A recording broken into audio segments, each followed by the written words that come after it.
No, stay where you are. Do not break the stillness of this moment. For this is a time of mystery. A time when imagination is free and moves forward swiftly, silently. This is the Haunting Hour.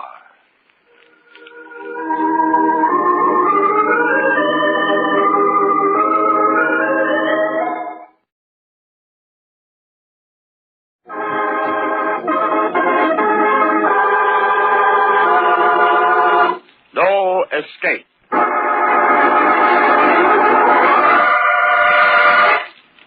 Considerable imagination enters into the planning of the supposedly perfect murder.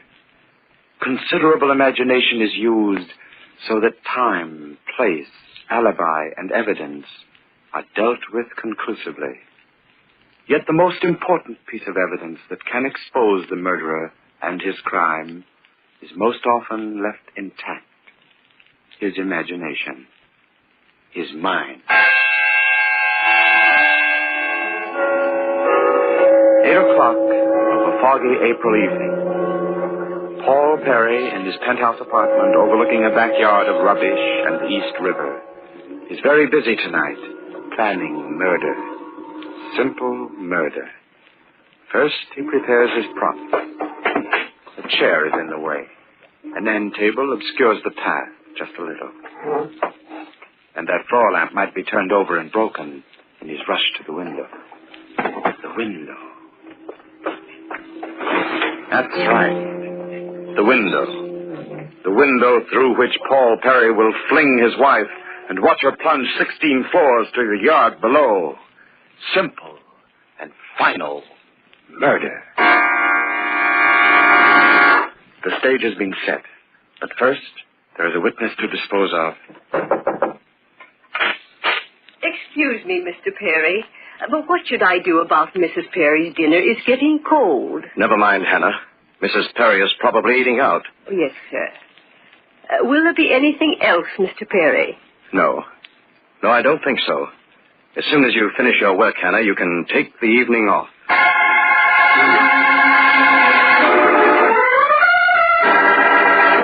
The stage has been set, but Mrs. Perry is working to foil her own murder. Wearing her gray coat and a red pork pie hat, Mrs. Perry left her penthouse apartment in the afternoon. Now it is after 8 o'clock. And where is Mrs. Perry? 4th Precinct, Homicide, Lieutenant Dugan speaking. Yeah. Yeah. Okay. My name is Joan Perry. Mrs. Joan Perry, and I want you to protect me from my husband. Hold everything, lady. You're in the wrong division. This is homicide. I know. My husband is planning to murder me. How do you know? I know. Has he threatened you? No. Have you any evidence of his planning to murder you? No. Well, I give up. Why does he want to murder you? Because I won't give him a divorce. Oh, you've got to protect me. He's going to kill me. I know, I tell you, I know. Has he hit you or beaten you at any time? Oh, no. Are there any grounds on which we can issue a warrant for his arrest? I don't want him arrested. Then he'll suspect that I know. Then what do you want from me? I want you to protect me. Well, lady, you're in the wrong place. What you need is a private bodyguard. Excuse me. 4th Precinct, Homicide, Lieutenant Dugan speaking. Yeah. Hold it. Mrs. Perry. I'll call you back in a minute. Mrs. Perry. Give me the front desk. Hey, Joe. A lady wearing a gray coat and a red hat is leaving the building. Stop her. Oh. No, never mind.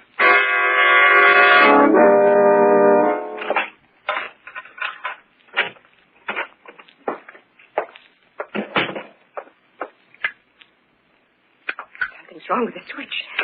The lights don't go on. Paul! Hannah! Is anybody... Ah!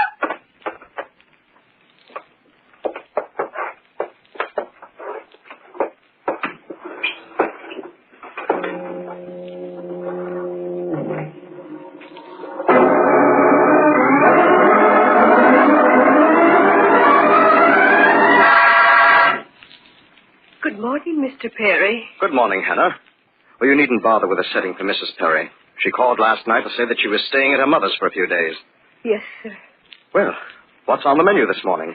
Orange juice, eggs and sausages, cake and coffee. Great. I'm hungry.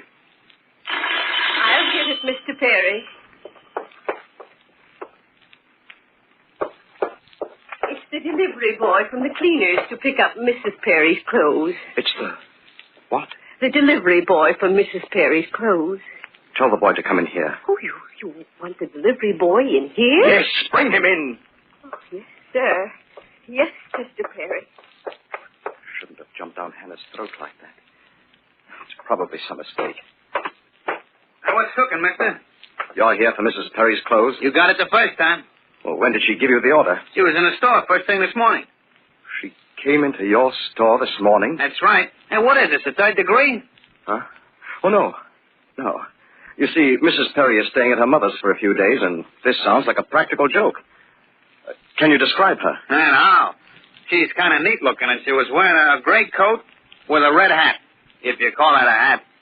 That's Joan. But last night... Look, do I get the clothes or don't I? What? Oh, you'd better come back some other time. Well, why don't you say so in the first place? I haven't got all day to hang around. Maybe she's all right. Maybe she didn't get hurt. Oh, but that's ridiculous. 16 stories down to the yard and no ledges to land on while falling. But I'd better make certain.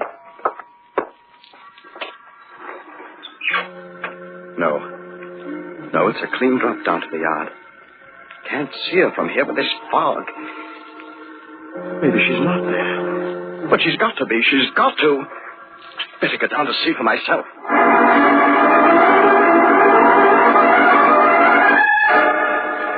Can't see her.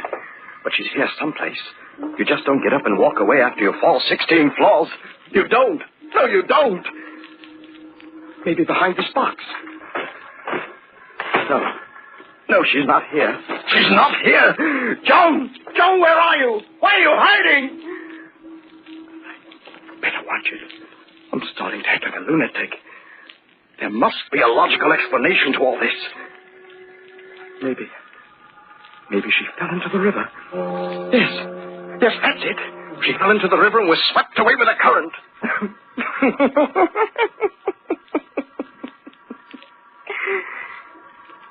But then, who was in the tailor shop this morning?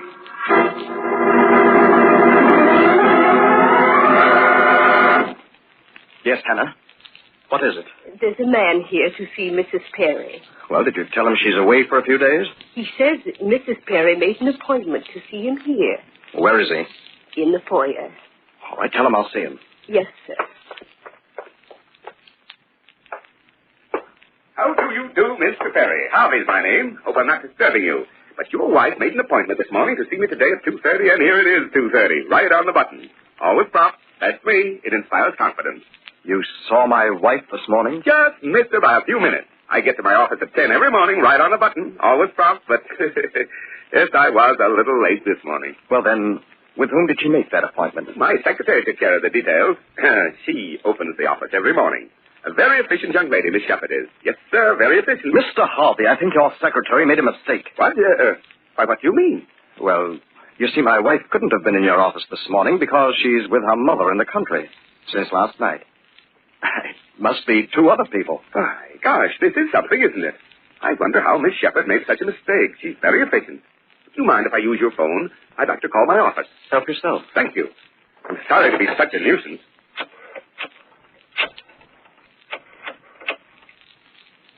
Hello? Miss Shepherd? Harvey speaking. I'm checking on that 2:30 appointment you arranged for me this morning. There seems to be some misunderstanding. Yes? Yes, Mrs. Perry. And the address? By gosh, that's right. Just a moment. Well, Mr. Perry, my secretary just confirmed this meeting. She herself spoke to your wife this morning. Ask her to describe Mrs. Perry. Well, Miss Shepherd, what did this Mrs. Perry look like? Yes, young, good-looking, wearing a gray coat and a red hat. Just a moment. Anything else, Mr. Perry? No. That's all, Miss Shepherd. I'll be back at the office within the hour. Goodbye. Oh, I'm calling my wife at dinner time, and I'll ask her about it. Sorry that you had to come here on a wild goose chase. Oh, it's all in the day's work. Oh, by the way, if you should ever want to get in touch with me, here's my card. Good day. Frank Harvey, broker. Life insurance. Accident insurance.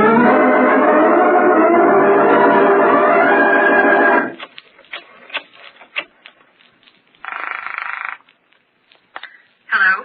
Hello, Mimi, darling. I was wondering when you'd call. What time are you coming over? About 7. Mimi, Yes? do you know a man by the name of Frank Harvey? No. Should I? I don't know. Is anything wrong? Wrong? I know there's nothing wrong, but it's a little late for April Fool's Day. Are you sure you're all right? You sound as if this fog is getting you. The fog? Yeah. Yeah, that's it. See you at 7. I'll be waiting. She said the fog is getting me. The fog. Maybe it is. Hello? I'd like to speak with Mr. Paul Perry. Speaking. My name is Baxter. I'm the credit manager at the Mapleton department store. Very interesting. There's a Mrs. Perry here, and she wants to open a charge account with us. She There's told... who? Mrs. Perry. Mrs. Joan Perry. And she's in the store now? Why, certainly. What does she look like? I beg your pardon. Describe her. What's she wearing? Just a moment. She's wearing a gray coat and a red hat. Keep her there. Don't let her get away. I'll be right over.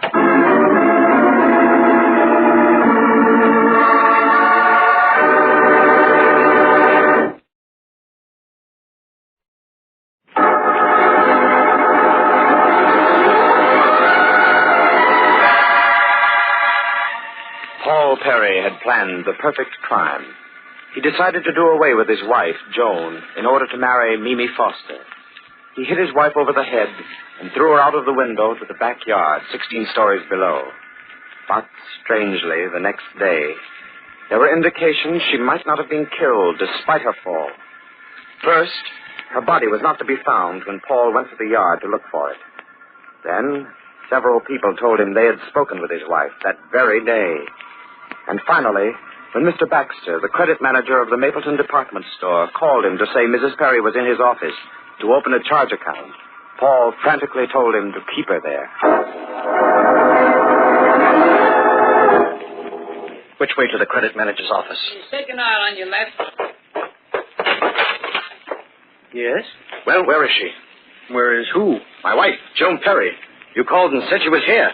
Well, where is she? I'm sure I don't know. Well, someone called me a few minutes ago, said his name was Baxter. Is your name Baxter? Well, yes. But I didn't call you. It's a trap. That's what it is. A trap. And I walked right into it. But who wants to trap me? Who? That man on the phone said his name was Baxter. It wasn't Baxter. But whoever he is, he can't know anything. Say, maybe I didn't get a phone call from Baxter. Maybe I'm just letting my imagination run away with me. Yes. Yes, that's it. No one called. No one. It's the delivery boy from the cleaners to pick up Mrs. Perry's clothes. Look, do I get the clothes or don't I? Harvey's my name. Your wife made an appointment. Always Pop. That's me. Stop it! Stop it! I've got to get hold of myself. I can't give myself away to Mimi.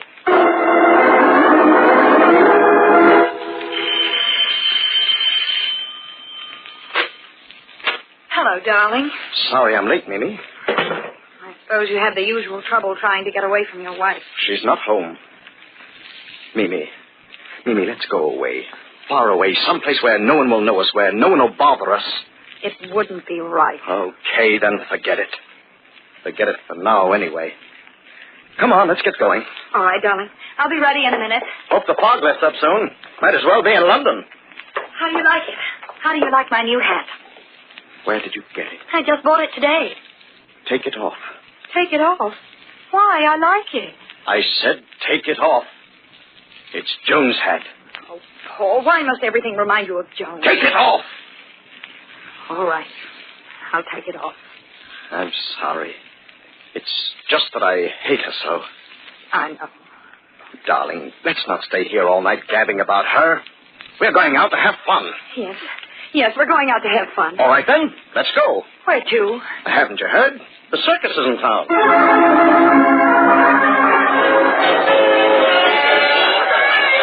I haven't had such fun since I was a kid. I'm glad. Darling, we'll always have fun, won't we? Of course, dear. Why did you ask? Nothing or nobody will stand in our way. Now stop being morbid. Come on, I want to see the sideshows. Hello, Mimi. What? Frank, how are you? Oh, I almost forgot. Frank, this is Paul Perry. Oh, it's all right, Mimi. I've already met Mr. Harvey. Harvey? Paul, this is Frank Dugan. I don't know by what name you know him, but he was at my house this afternoon as Mr. Harvey. Oh, by the way, Mr. Harvey, did you sell many insurance policies today? Look, Paul, a joke's a joke. Just a minute, Mimi. I'm afraid, my friend, that you're confusing me with someone else. I've never seen you before in my life, and my name isn't Harvey. Well, if that's the way you want it. Pleased to meet you, Mr. Dugan. Same here. Well, I have to look for my friend. Call me, Frank, when you get a free moment. I will, Mimi. Goodbye. Goodbye, Frank. Now, Paul, what was all this nonsense about some insurance? I tell you, Mimi, that man came to see Joan this afternoon about some insurance. Either you're drunk or you're imagining things, and I haven't seen you take a drink in the last 2 hours. That Dugan or Harvey even gave me his business card. So what? So what? That card said Frank Harvey, broker, life insurance, accident insurance. Harvey may have given you such a card, but I'm certain that Frank Dugan didn't. What makes you so certain that Dugan and Harvey aren't one and the same person? Because Frank Dugan happens to be a police lieutenant with the homicide squad.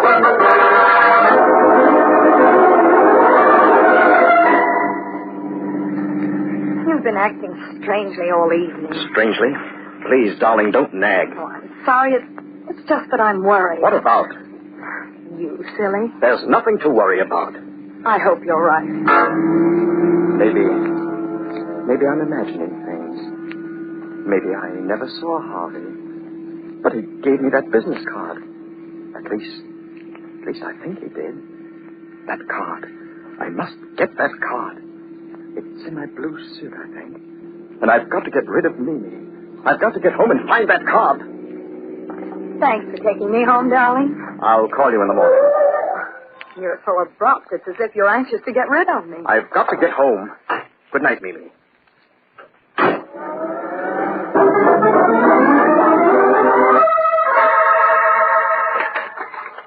That card. Oh, Frank Harvey, broker, life insurance, accident insurance, 75 Johnson Place. So I wasn't dreaming. I wasn't having nightmares. For a while I was beginning to doubt my own sanity. But here it is, all right. And now to find the house. 75 Johnson Place.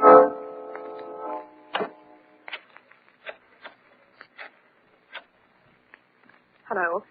Has Lieutenant Dugan come in yet? In 15 minutes? Well, please tell him that Mimi Foster called. I think that something's happened to Mr. Paul Perry.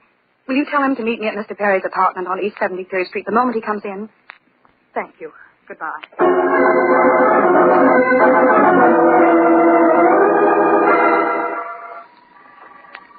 Hey, buddy, can you help a fella out? What's that? I ain't had nothing to eat all day, mister. You spare a dime? I'm hungry, mister. I've been hungry all day. I'll make it worth your while if you'll tell me where Johnson Place is. Oh, this is Johnson Place. What number? 75. Yeah, let's see. That's right along here. Come on, I'll show you, mister. Yeah, that's 67, 71. And there's an empty lot. Yeah, and it's right here. 79. There is no 75. Maybe it's on the other side of the street. No, there's nothing on the other side of the street. Empty spaces, only empty spaces.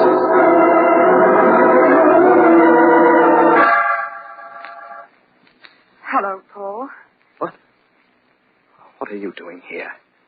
In front of my door. I was worried, and when I called and there was no answer, I came right over. I didn't phone from the lobby. I came right up to the elevator. I was just ringing your doorbell. Where were you? I just stepped out for a pack of cigarettes. Come in. Sit down.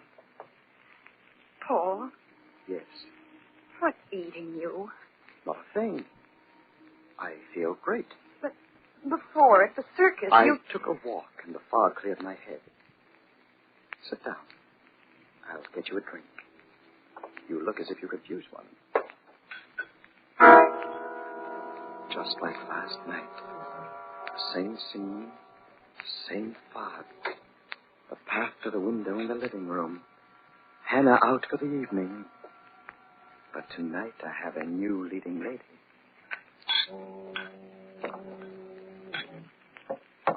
Well, what shall we drink to? Let's toast your quick divorce and our happy marriage. Very nicely put. And I drink to you, my sweet little double-crossing wench. You dropped your drink, my pet. I'm going home. You're drunk. You're not going home. Sit down. What do you want? This is goodbye, Mimi. Well, that suits me fine. Goodbye. Sit down. You don't understand. This is goodbye. Curtains. Fade out. No. No. Dugan can't help you now. Nobody can. Nobody helped Joan last night. Joan? Where were you watching from when she went out the window? Oh! Go on. Go on. Yell your head off. You'll never be heard above those river noises. Paul, I don't want to die. Oh, it doesn't hurt. Ask Joan. She'll tell you. Oh. It's as easy as falling off a log. Only this way it's falling out the window. And you've got a farewell symphony. Listen. Oh. That's beautiful music. Why? Why do you want to kill me? Because you're the only witness to last night. No. Because you're trying to throw me over for Dugan. No. Because you're going to turn me in so that I can't stand in your way. No. Because I killed for you in the first place. No, that's not true. I didn't know about Joan until you told me, and I love you, you poor fool. I love you. You lie. I don't believe It's you. the truth. You think you can trick me again like you've been doing all day? I don't know what you're talking about. First for the cleaners, dressing up as Joan, then getting Dugan to pose as a phony insurance salesman. No, tonight at the circus was the first time I'd seen Frank in a month. Ha, it's a shame. You would have made a great actress. You've got to believe me. I'm telling the truth. No, please. Paul, no! I got here just in time. Frank, he suddenly went crazy. No, he didn't. He's as sane as you are, Mimi. Wait till I put the cuffs on him. And he's not dead. No, I'm not dead. Well, that'll keep you, Perry. You're under arrest. I'll sue the state for this. Oh, no, you won't. Murder is a tough rap to beat. You're crazy. You can't prove murder without the corpus delicti. Mrs. Perry, or what there's left of her, is on a slab at the morgue. I was too late last night. But she jumped. Just as Mimi almost jumped. No good, Perry. Besides, I heard your confession. Frank, how did you know? We expected this second attempt at murder. We couldn't prevent the first, but you weren't in any danger, Mimi. We knew exactly what he would do, step by step. We planned it so. What do you mean? We knew he killed his wife, but we needed a confession. So we worked on the only part of him we knew would be vulnerable, his mind. No matter how well planned a murder may be, the murderer can't escape himself. No matter how you look at it, there's no escape.